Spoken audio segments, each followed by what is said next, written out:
ये आज अजय करनाल में क्या बात होगी? क्या बात, मीटिंग में आए थे जी। तकड़ों का सब कुछ है, कोई सब गा के, गरीबों का कुछ नहीं है जी। गरीबों को कुछ नहीं कोई करता। मकान टूटे फूटे हैं, उनको नहीं कोई देखता। गरीब तकड़ों का देखे आजकल। यहाँ कौन सुनेगा? यहाँ कौन सुनेगा? यहाँ आप सुनोगे, आप आगे वो करोगे तारीख, आप भेजोगे आगे अब। हम भेजे। हाँ, आप भेजोगे। बुढ़ापे में क्या मिल रहा? बुढ़ों को कुछ नहीं मिल रहा। पेंशन नहीं मिल रही? क्या मिल रही है? उस पेंशन में बनेगा क्या? अच्छा। क्या बनेगा? महंगाई इतनी, कपड़ा लेंगे, खाएंगे, एक बीमारी में लगाएंगे, क्या करेंगे? लोगों के राशन कार्ड भी काट दिए, राशन कार्ड दिया, 5,000 पेंशन करेगा सरकार। कपड़ा लेंगे, एक बीमारी में लगाएंगे, क्या क्या कर लेंगे? कुछ नहीं हो सकता। बुढ़ों की जिंदगी नहीं है, बुढ़ों को इससे क्या कर लेंगे? यहाँ क्या करने आए? यहाँ देखकर आए हैं, बोलने आए हैं, भाई कुछ हमारी वो होगी। यहाँ से पीछे बैठे आप आगे अभी आए हम आते आगे भी आए। बोला आपने कुछ अपनी बात रखी? क्या बोल लेंगे हम? जो हमारी सुनाई नहीं कोई करता, हम क्या बोल लेंगे? गरीबों की नहीं सुनाई है, तकड़ों की सुनाई है आजकल। गरीबों को कोई नहीं पूछता। बड़े लोग गरीबों को नहीं कोई पूछता। कहाँ से आए आप? वहाँ से? मुनक से। और इसके साथ में बहुत समय से हम कई साल तक इसके साथ जुड़ रहे हैं। अच्छा, कई सालों से क्या करने के लिए आए हैं? कहाँ से आए हैं? असम से क्या करने के लिए आए हैं? उसमें आए हैं, किसमें? रैली में। किसकी रैली है? किसकी रैली है? कौन सा नेता है? ये रोड मराठा की। और पार्टी कौन सी है? हाँ? पार्टी कौन सी है? कांग्रेस की। कांग्रेस। कांग्रेस की पार्टी है। हम तो शुरू से कांग्रेस के साथ है जी। अच्छा, हमारे बुजुर्ग भी, उसके बुजुर्ग भी कांग्रेस के साथ है हमेशा। हाँ। क्या बोले आपके नेता? नेताजी बोलते कि हम नेता के साथ हैं, मतलब वो हमारे वो करेंगे तो हम भी शुरू तो वहाँ इसके साथ ही जुड़ रहे हैं। प्रधानमंत्री किसको बनाओगे? इन्हें बनाएंगे रोड मराठा ने। मुख्यमंत्री? मुख्यमंत्री और ठीक। आज क्या देखने के लिए यहाँ पर? ये ना कुछ पढ़े लिखे हम तो अनपढ़ जी। आप यहाँ पर आए हैं, कुछ करने के लिए आए हैं? हाँ जी। क्या, किस काम से आए? क्या कार्यक्रम है? क्या चल रहा है आज? ये तो प्रचार सुनने आ गए थे हम तो जी। किसका जी? हम नहीं जानते कौन है कौन नहीं। हम नहीं जानते के नाम आग लेगा। नाम ही बता दो। आप कितनी दूर से आए हैं? आपको ये जो शरद कुमार जी है, हाँ जी। सुनने में आया बड़े ईमानदार आए। अच्छा जी। मराठा जी इनके साथ जुड़े, इनका गठबंधन हो गया। ये आगे कुछ मान ले नौकरियों के बारे में या किसान मजदूर जो है इनके बारे में सोच रहे हैं। बढ़िया। तो आप मौजूदा सरकार से दुखी हैं आप? हाँ, दुखी है बिल्कुल। अच्छा, बिल्कुल, क्योंकि इसने एक तो रोजगार नहीं दिए। सरकार कहती है भाई ये बड़ी ईमानदार सरकार है, भ्रष्टाचार इसमें पूरा है। क्योंकि मान ले रोजगार नहीं, जो कर्मचारी हैं या अधिकारी हैं बगैर पैसे के कोई भी काम नहीं होता ऑफिसों में है। तो वही हाल है पहले वाला जो कांग्रेस में नहीं सोच रही है पब्लिक कि भाई ये ईमानदार आदमी है, इसको ले आए आगे, बढ़िया है। कुछ ना कुछ बच्चों को रोजगार मिलेगा या मान ले भ्रष्टाचारी है वो खत्म होगी।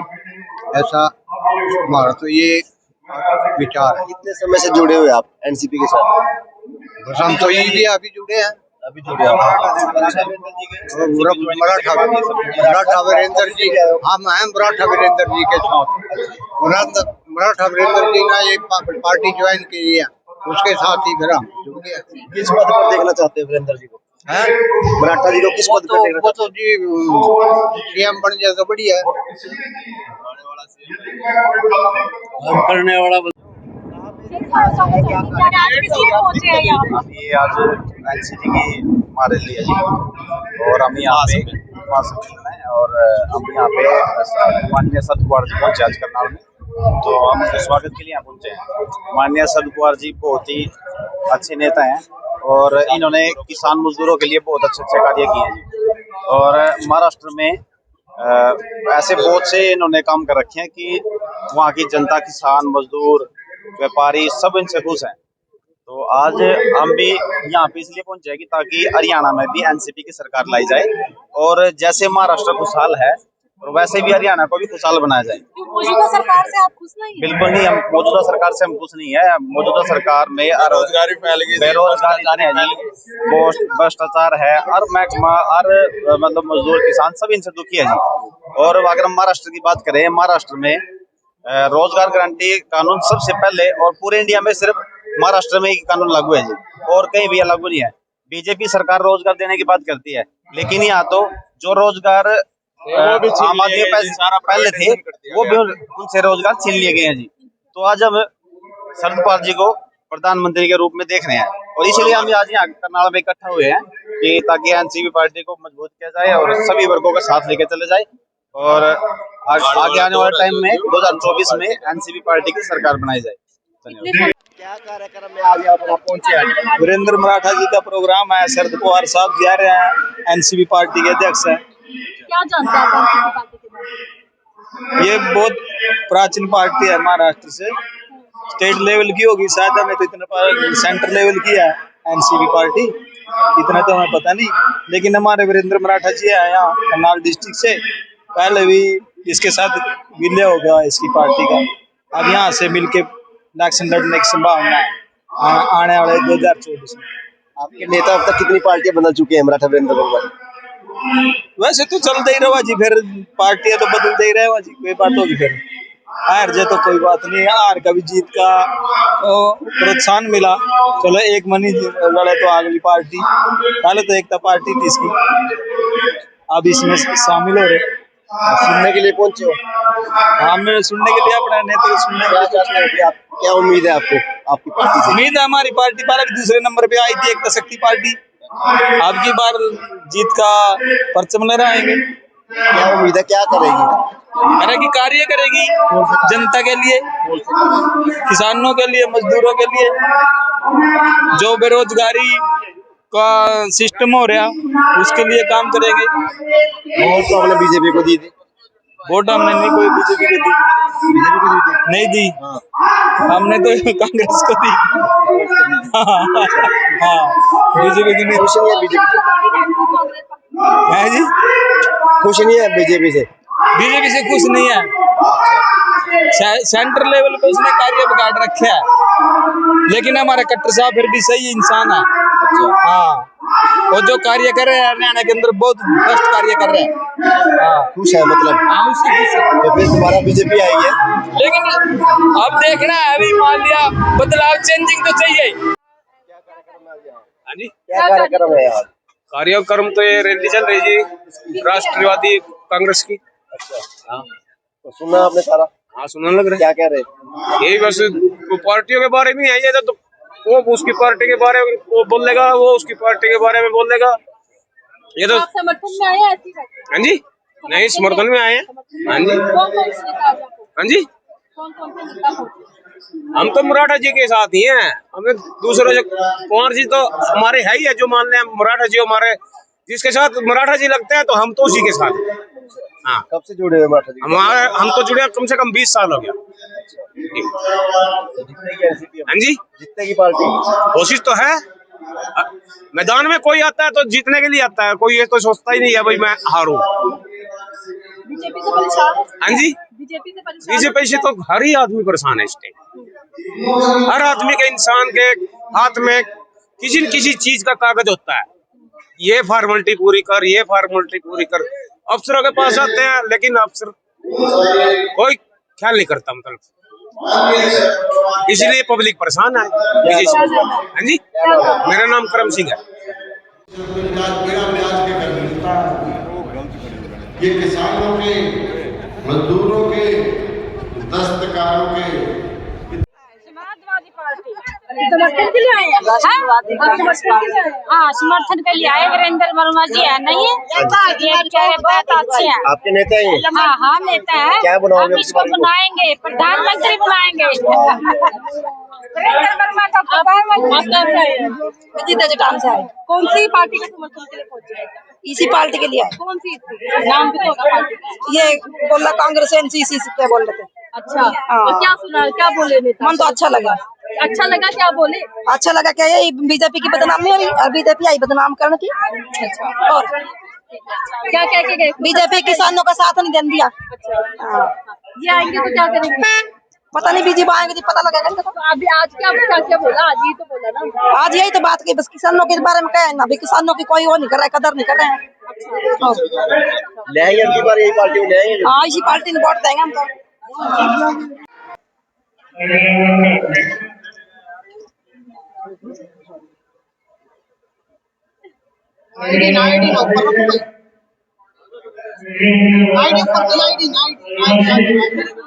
खराब हो जाती है सर।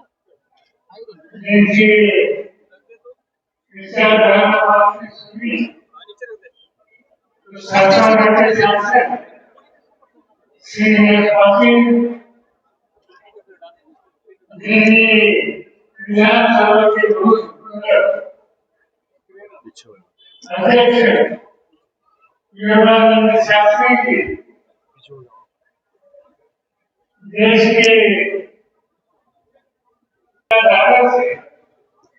जो कर रहे कि हमारे नौजवान साथी धीरज करना,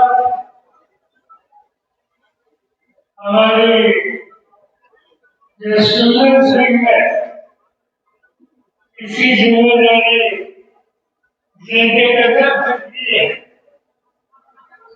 वो हमारे साथी सोनिया मंच पर बैठे हुए बाकी साथी लोग हरियाणा के हटोले से आए हुए आम बहनों भाइयों के सामने जो समस्या है इस हर के हिसाब से वासी की और मुझे पूरा विश्वास है ये सम्मेलन के बाद हरियाणा की भलाई के लिए यहाँ के किसानों के, मजदूरों के,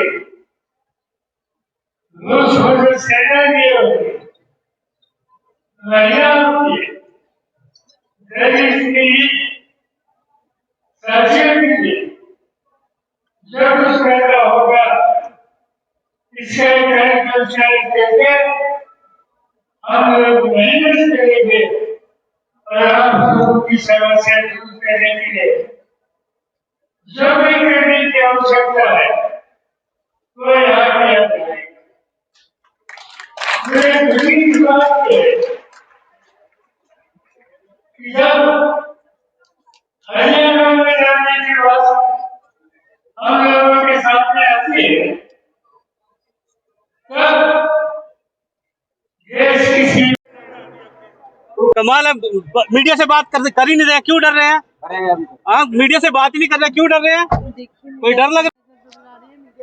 तस्वीरें हरियाणा के कलम की हैं। एनसीपी राष्ट्रीय अध्यक्ष शरद पवार थे। हालांकि अपने दर्शकों से, अपने प्रशंसकों से बात जरूर की, लेकिन मीडिया से रूबरू होने से कतराते हुए दूर नजर आ रहे। घंटों इंतजार किया उनके चाहने वालों ने, लेकिन मीडिया से भागते हुए, डरते हुए, उनके सवालों के जवाब देने से भागते हुए भी नजर आया। आपको बता दें, कुर्सियां थी और कुर्सियों पे सिर्फ 1000 के लगभग जो लोग थे वो थे, और सारी की सारी जो कुर्सियां थी वो फिलहाल खाली पड़ी। तमाम खबरों से अपडेट रहेगी। वीडियो को भी लाइक और शेयर जरूर करें। कोशिश कर रही है। आप लोगों ने देखा कि किस तरीके से एक ऐसे निकम्मे आदमी का वेलकम किया जा रहा है विधानसभा में, और सरकार उसका दोनों हाथे फैला के वेलकम कर रही है। मुझे समझ में नहीं आता है विधानसभा अपराधियों की रह गई है या अपराधियों के अलावा भी वहाँ किसी की जगह रह गई है।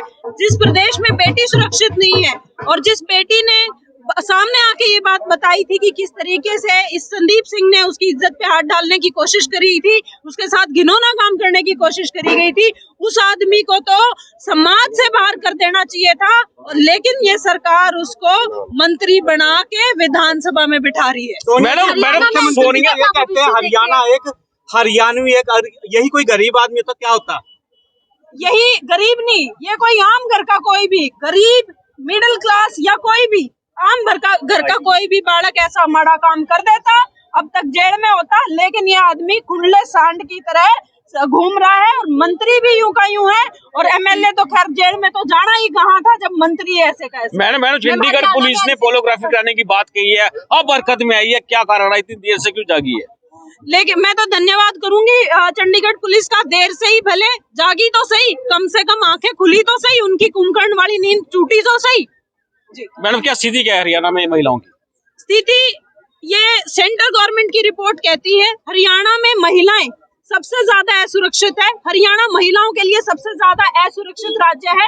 वहाँ महिलाओं के रहने के लायक माहौल नहीं है। तो ये मुझे कहने की जरूरत नहीं है, जो सेंटर में इनकी खुद की बीजेपी सरकार बैठी है, जो स्टेट में खट्टर की भी यहाँ सरकार है, ये भी बीजेपी की सरकार है, और सेंटर में मोदी की सरकार है। वो तो मोदी की सरकार की खुद की रिपोर्टें कह रही हैं हरियाणा महिलाओं के लिए असुरक्षित राज्य है, यहाँ महिलाओं के रहने लायक जगह नहीं है। तो मैम, जो महिला आयोग क्या कर रहा है? मैम, महिला आयोग की बात करें तो महिला आयोग को अपना नाम बदल के संदीप सिंह बचाओ आयोग रख लेना चाहिए, क्योंकि जो महिला आयोग महिलाओं की सेफ्टी के लिए बना है, वो उल्टा संदीप सिंह को बचाने के लिए प्रेस कॉन्फ्रेंसेस कर रहा है और उसके बचाव में उतर के उसको बचा रहा है। मुझे लगता है महिला आयोग की जो अध्यक्षा हैं या जो उनसे जुड़े हुए जो महिलाएं हैं, वो ये भूल गई हैं कि वो भी महिलाएं पैदा हुई है, कल को उनके भी लड़कियां हैं, वो भी इंसान है। सोनिया जी, आप चुनाव कहाँ से लड़ेंगे? मेरा मुद्दा चुनाव नहीं है, मेरा मुद्दा फिलहाल संदीप सिंह की गिरफ्तारी है, और कृपया आप लोग भी इसे राजनीतिक खंड ना दें। मैम, आखिरी बात करें तो हम आपसे भी किस तरह से आपको लगता है राष्ट्रीय महिला आयोग से मिलने वाली हैं, जो राष्ट्रीय महिला आयोग की अध्यक्ष है, मैम, जो राष्ट्रीय महिला रैली में क्या कहना चाहेंगे? आपकी पार्टी का त्रिपुरा में तो बीजेपी को समर्थन किया है और यहाँ पर आप विरोध कर रहे हैं। देखिए, मैं एक पार्टी से जुड़ी हुई हूँ और मैं एक पार्टी की कार्यकर्ता हूँ। वो कार्यकर्ता होने की वजह से, क्योंकि उस पार्टी का आज यहाँ प्रोग्राम था, कार्यकर्ता सम्मेलन था, उस कार्यकर्ता सम्मेलन में मैं भी पहुंची हूँ। इसके अलावा मेरे इस विषय पे, जिस विषय पे मैं लड़ाई लड़ रही हूँ, मेरी पार्टी का कोई लेना देना नहीं है। ये विषय मेरा लड़की होने के नाते से है, ना ही मेरी राजनीतिक पार्टी का या ही किसी भी तरीके की राजनीति का इस विषय से कोई दूर दूर तक लेना देना नहीं है, और ना ही मैं इसको कभी भी राजनीतिक रूप दूंगी।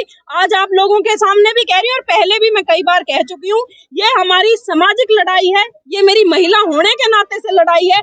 आज अगर वो बेटी सुरक्षित नहीं है, कल को अगर हम भी समाज में काम कर रहे हैं, हम भी सुरक्षित नहीं है। और हमारे साथ तो हुआ है, मेरे साथ तो खुद पे यहाँ में 26 जनवरी को हुआ है, तो मैं कैसे कह दूं कि मैं ये राजनीतिक लड़ाई लड़ रही हूँ? ये तो सामाजिक और मेरे हक की लड़ाई है, और हर महिला को लड़नी चाहिए ये लड़ाई। तो राष्ट्रवादी कांग्रेस पार्टी का क्या स्टैंड रहेगा इसमें? राष्ट्रवादी कांग्रेस पार्टी का स्टैंड के लिए आपको राष्ट्रवादी कांग्रेस पार्टी के पदाधिकारियों से बात करनी चाहिए। मैं कार्यकर्ता हूँ पार्टी की, इस पे मेरा स्टैंड जो है मैंने आप लोगों को बता दिया है। Thank you so much.